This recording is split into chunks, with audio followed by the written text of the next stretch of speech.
Right now, back here in the studio, in this morning's Health Watch, losing a loved one to Alzheimer's is sometimes called the long goodbye because they can slip away before they actually leave. Right.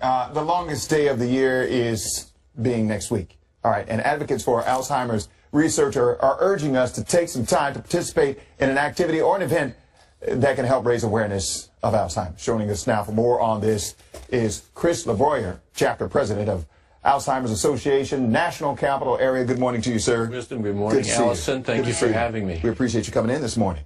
So we want to talk about this because if you're dealing with this as a family member, it can be a daunting task because you don't know what to do. Right. That's why we talk about the longest day. So if you live with Alzheimer's, you have 25 hours a day. Mm-hmm. Your caregiver works 366 days a year to take care of somebody who lives with Alzheimer's.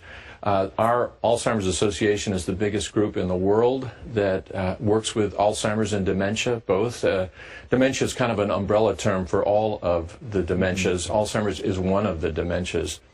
So we raise awareness, we raise funds to help people with Alzheimer's and their caregivers too. My goodness, because we know really so little, but what we do know is the toll on families and caregivers. There's a tremendous toll on caregivers because we think that there are 5 million people in America who have Alzheimer's. We think there are 15 million people who are giving them care every day. And most of the people with Alzheimer's are women, most of the caregivers are women.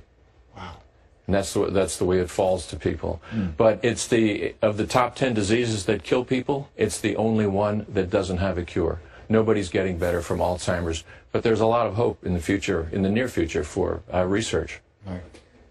Tell us what people can do. I mean, to get ahead of this. Is there anything we can do, like now, knowing that my grandfather dealt with this before he passed away? Right. Is there anything you can do? What kind of signs do you look for to get ready for this, or to say, okay, that may be something that we need to keep an eye on? There's definitely a lot you can do to help yourself. So we think that people are genetically predisposed to any illness. So whether it's heart disease or diabetes or Alzheimer's or losing your hair when you're 30 years old, you're genetically predisposed, and then there's some environmental trigger. So the things that people can do for your brain are the same things you can do for your heart. So control your diabetes, control your hypertension, control your weight, get moderate exercise, have a lot of social interaction, stimulate your brain. Exercise stimulates the neurons in your brain, so that's why exercise is good for you. Same thing for your heart. It's a different organ with the same result. Stay as active as possible. Physically active and socially active. Interact with people. Like don't go off by yourself, forever. But just stay engaged, play bridge, learn something new. Right. Might not be a cure, but I know that there are different things that you could do to perhaps slow the progression.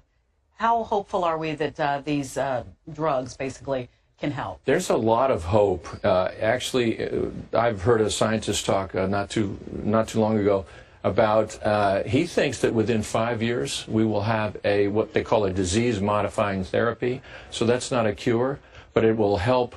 It will slow down the symptoms. It will give people a better quality of life going forward.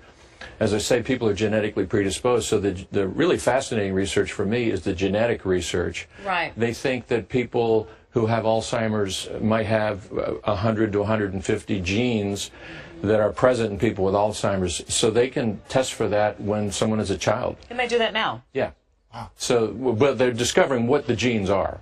So they think within 5 years they should be able to do that. And then they could administer a drug to affect those genes and actually postpone the symptoms of Alzheimer's and eventually find a cure for Alzheimer's. Are there ways we can get involved right now? Maybe if you're not affected, Wisdom is affected personally, but what can we do, especially this month? Well, thank you for having me. We're trying to raise awareness for Alzheimer's. We're going to go purple. I got my purple tie on.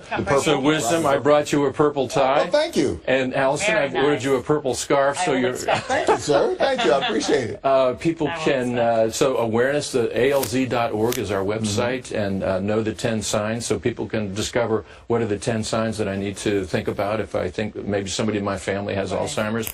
The Longest Day is a big awareness and fundraising promotion that we do in the month of June.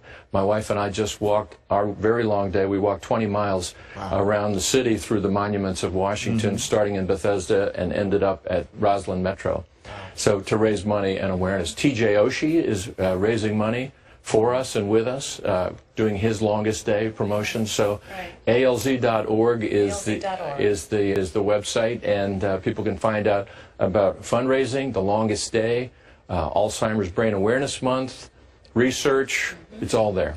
Chris Broullire is the president, chapter president, Alzheimer's Association of the National Capital Area. Thanks for being with us today. Thank you. Thanks for having me. We'll wear it with pride. There you go. With pride. Thank you, sir. We appreciate that looks it. just like a Wisdom Martin. Thank you. All right, still ahead, our Zip Trip Fund continues. Maureen May testing.